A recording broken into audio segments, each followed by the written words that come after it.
Hi, this is Arlene, and you are listening to Durian ASEAN, the voice of discovery and sharing. Hello, this is Grace. Good morning.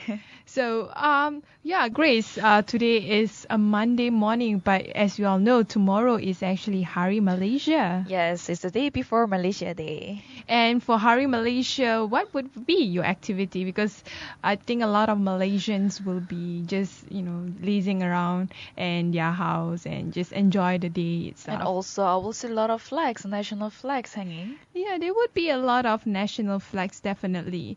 It will also be a day where people just hang out with their friends and family and just um, not so much on commemorating the past, but more like appreciating us as Malaysians together. I think that's also very important fact that we need to appreciate who we are in this nation, and also why do we have this particular day as a public holiday. And for all Malaysians, we need to think and then perhaps look back on those history, how Malaysia has come forward so far. Yes, look forward to the future and looking back to the history, and also looking at the present where a new product is in store now. Yes. I personally do not know whether I would say this is better or bigger, because to be very frank, a lot of people have very mixed review on the new iPhone 6 and Yes. also iPhone 6 Plus and also iWatch. Yes, iWatch is so something that people have been anticipating for this product to come out. And yes, there are a lot of pre-orders have been ordered from this Apple store. And iPhone 6 and iPhone 6 Plus, it's just the only difference is the size. iPhone 6 Plus is larger than an iPhone 6, and it's got pretty similar features, but in terms of the speed, application speed is much faster than the current iPhone 5S. Another one thing that I felt rather confused is the external, which is the shape of iPhone 6. I found it to be not very much different to the Samsung Galaxy. I will say it's nothing so special from the what iPhone has produced so far. It's more like you say, it's more like similar to Galaxy Samsung phone. But one of the key area that I'm looking at the apple.com, its official website here. One of the key area besides the size is also the thinness. It is the thinness of the iPhone compared to the other iPhones. And also in terms of the resolution is much more better. And also the internal setting of the phone is also much more better. So we'll see how this Apple will bring the products to the customers, and then I'm just waiting for the review of these products after all. iPhones is a symbol of capitalism. It shows that with globalization and all that, phones can move. Not just phones, but products can move around to different countries. Although I heard that with the iPhone, people have to wait 6 months later, people in Malaysia, to experience it and to purchase it. That is why a lot of countries are pushing for mega regional cooperation. One of it is the TPP, or Trans-Pacific Partnership. And with that, Malaysia actually is having the support of U.S. corporate sector to be part of the membership in the TPP, even though they are rather mixed acceptance towards the TPP. And also a high-profile delegation of 17 U.S. corporations visited Malaysia on September 8 to 10th, led by the Washington-based U.S. ASEAN Business Council, which is called USABC, has expressed support for Malaysia's membership in the Trans-Pacific Partnership (TPP). And it is also a side project of Obama's administration. And as experts are saying, it will create a market within this South Asian and also Asia Pacific circuit. It's interesting to see that there are many mega free trade agreements that are happening right now. Of course, one of it would be the TPP, but the one in China is also embarking on its own mega free trade agreements. Could be one of the biggest. It's called the RCEP, and also with the US. Europe also, they are trying to embarking on another trans-Pacific partnership, but in this time involving the Europe. So it's interesting to see that the US has been one of the largest investor partners in Malaysia with nearly US 14 billion of investment so far in the year 2013. And with Malaysia participating in the TPP, it will be a successful completion of the AEC. AEC is an ASEAN Economic Community. It is also another free trade agreement, but this one focusing more on ASEAN region and among ASEAN countries. So with the TPP, it will only strengthen the AEC and strengthen the bilateral trade relationship between US and Malaysia. As we all know, US and Malaysia has always been a very close ally with each other, even though we may seem to be a neutral force when it comes to relationship with the US. On the political side, would be much more strained during Mahathir's time, but when it comes to the economic side, he has always been very close and very robust. And also, the U.S. corporate sector supports Malaysia's participation in the TPP, and also praised Malaysia's leadership in bringing about the formation of AEC, like you mentioned, and also development of the post-2015 agenda to further strengthen the ASEAN economics and to support local small and medium enterprises. Nevertheless, TPP is a controversial agreement.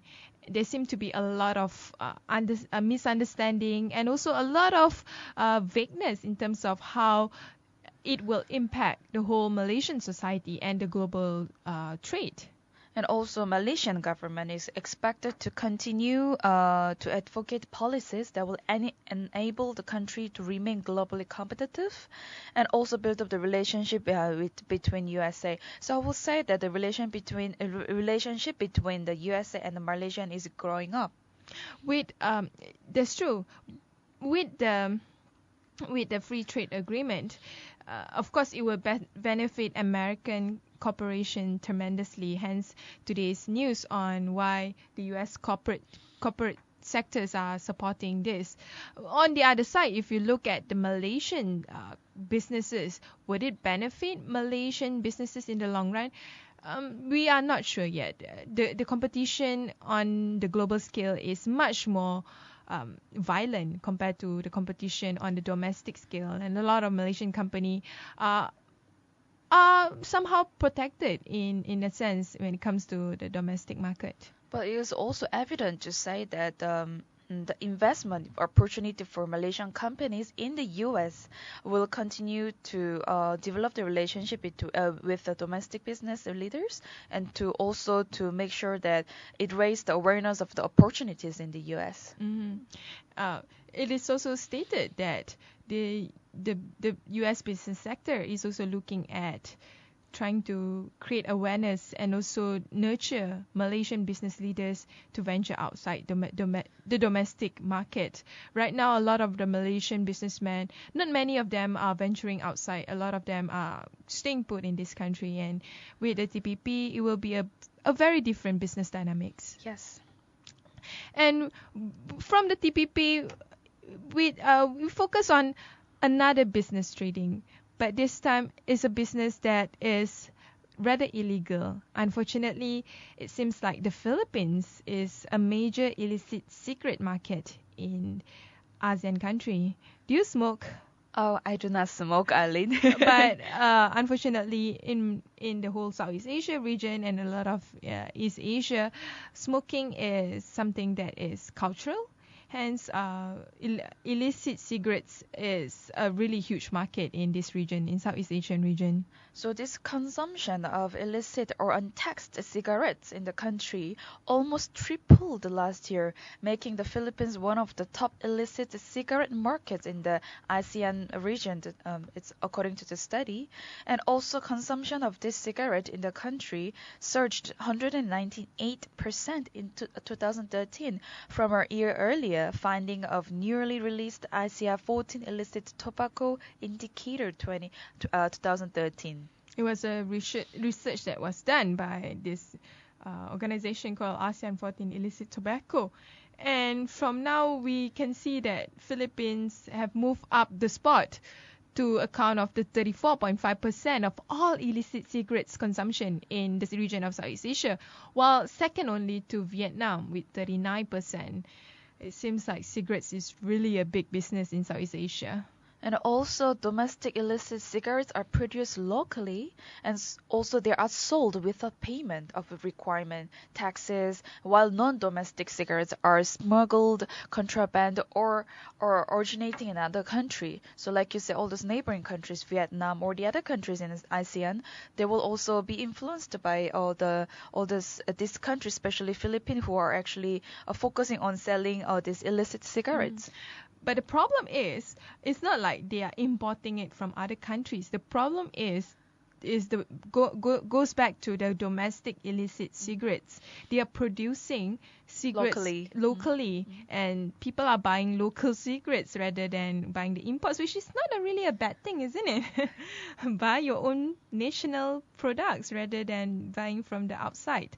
Unfortunately, the total of the 368 million US dollar was a 497 increase from the 62 million US dollar tax loss estimated for 2012, which represented more than 15% of the country's potential total excise tax revenue. So the problem becomes a problem because the government is losing money. Yes. So when people buy cigarettes from like locally made products that is not being registered under a company where the government can get tax over it, that's where it becomes a problem. Of course, it's illegal from the first start. And the government will not make money out of this. That's the important point. And talking about illicit cigarettes, they are an even bigger problem that ASEAN is facing, and not just ASEAN, also China, which is fighting terrorism. Yes, terrorism.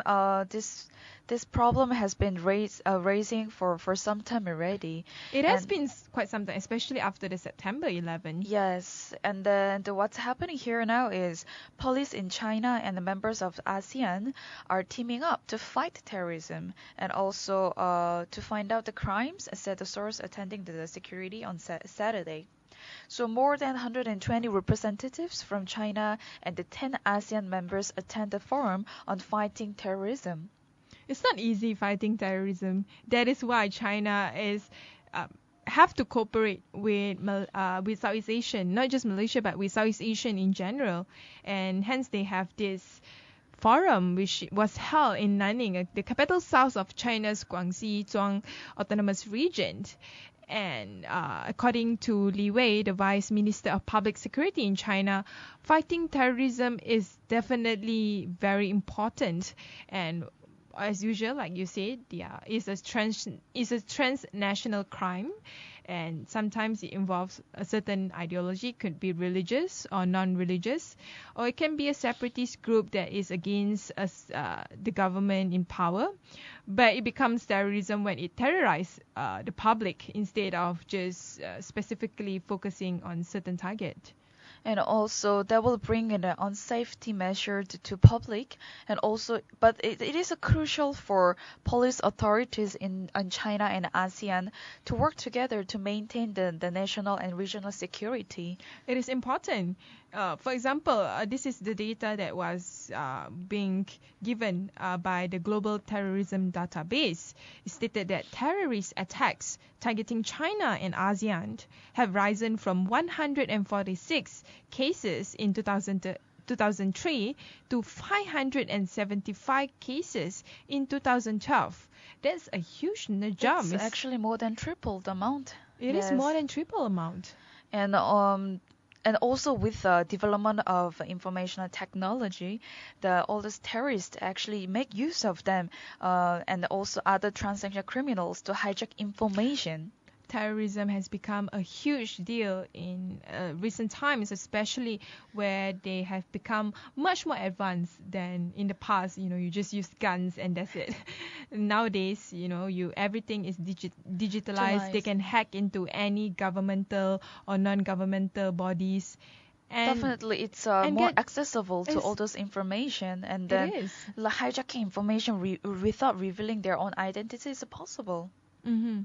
And it's therefore crucial to set up a long-term cooperation mechanism between ASEAN and China. What it can do is to share information, increase exchanges, having both intelligence working together hand in hand. This will enable police to stop terrorism and other important crimes. So this is something about what China and the ASEAN police team have come up to fight against the terrorism. Mm-hmm. And then I look forward to see what will happen in the future. Mm-hmm.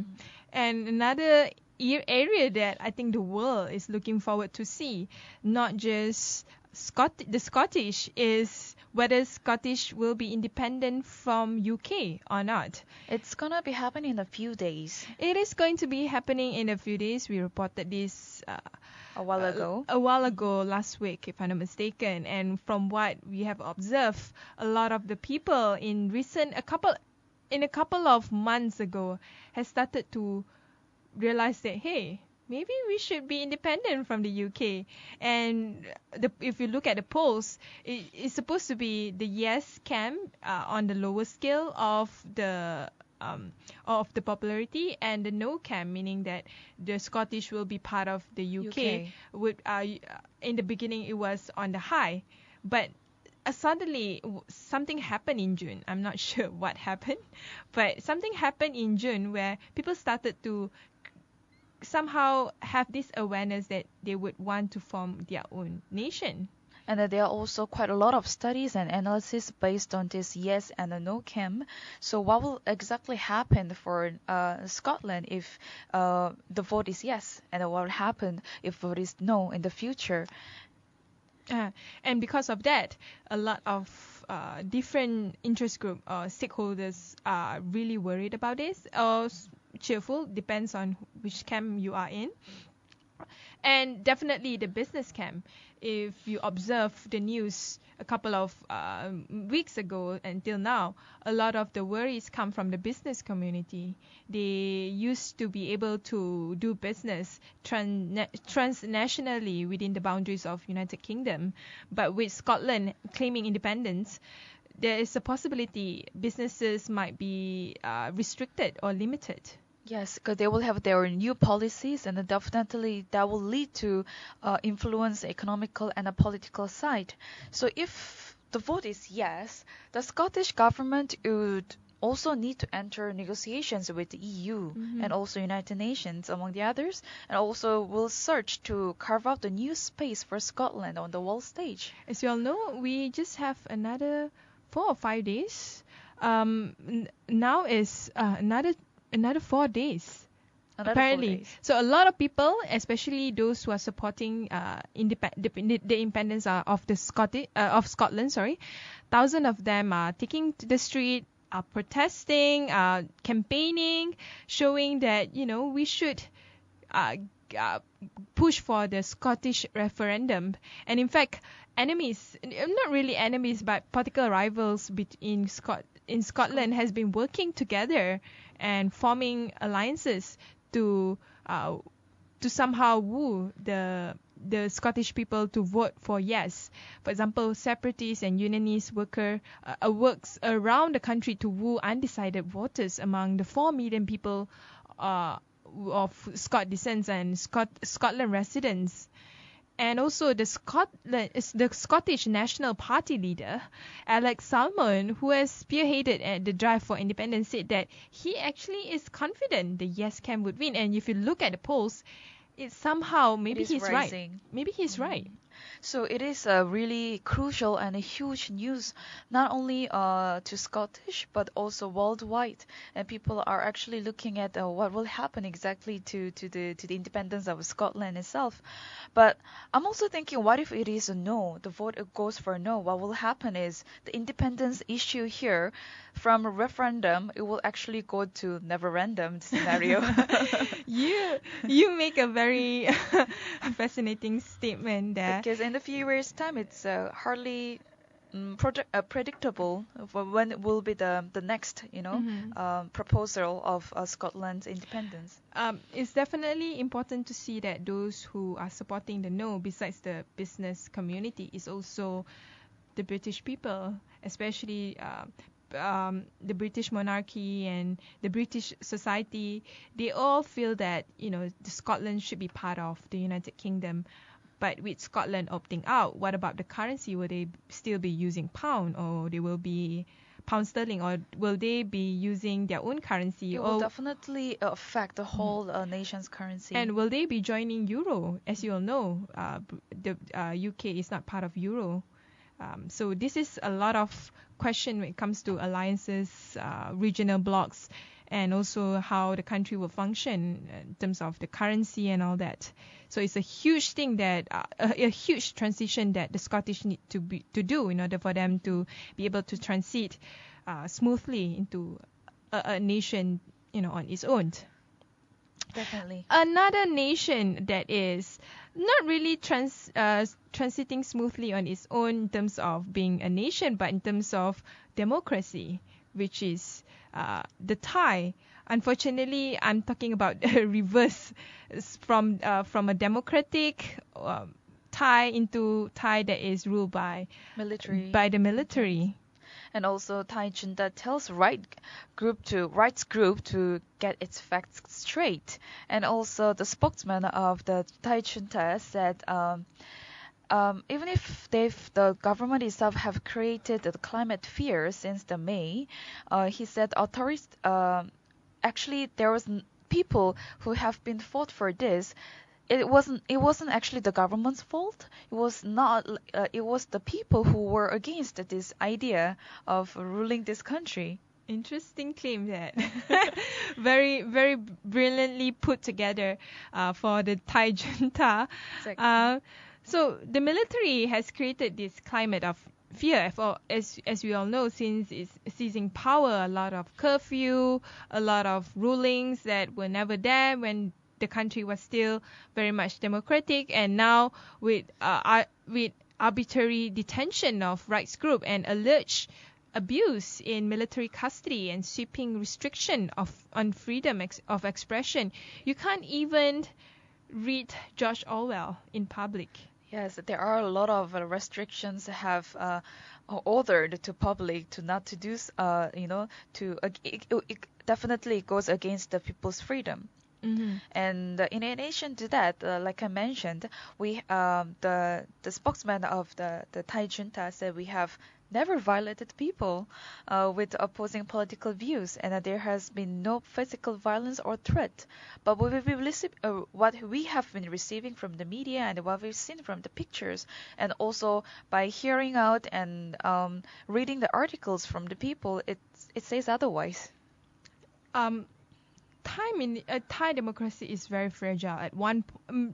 The coup is not something unique. If you look throughout the years since 1930s, Thailand has been under the coup for a dozen of times, and this shows that what needs to be strengthened is democracy.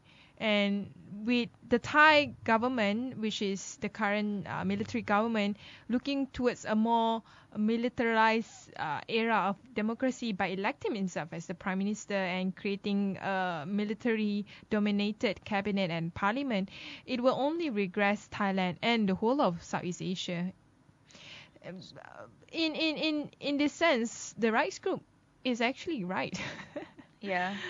And also, it is a fact that dozens of the hundreds of people were killed and injured during protests in the 2010. Back to the history, and most of the supporters who were trying to bring down the government led by pro-established by the party opposed to this Thai junta. It's something in history, and the people do remember what happened in the past. Hmm. Yeah, people do remember in the past. What we can hope is somehow ASEAN can push Thailand to somehow reform itself, like how Myanmar is doing itself right now, reform towards a more democratic system and not the other way around. That's all for today. And for the news today, you can always catch us on Facebook and Twitter. And also don't forget to leave us the feedback on our social media. And then do visit us at durianasian.com. And of course, if they are listening to their mobile, they can always tune into the TuneIn TuneIn app. That's all from us at the news, but we will return back with the blast from the grassroots.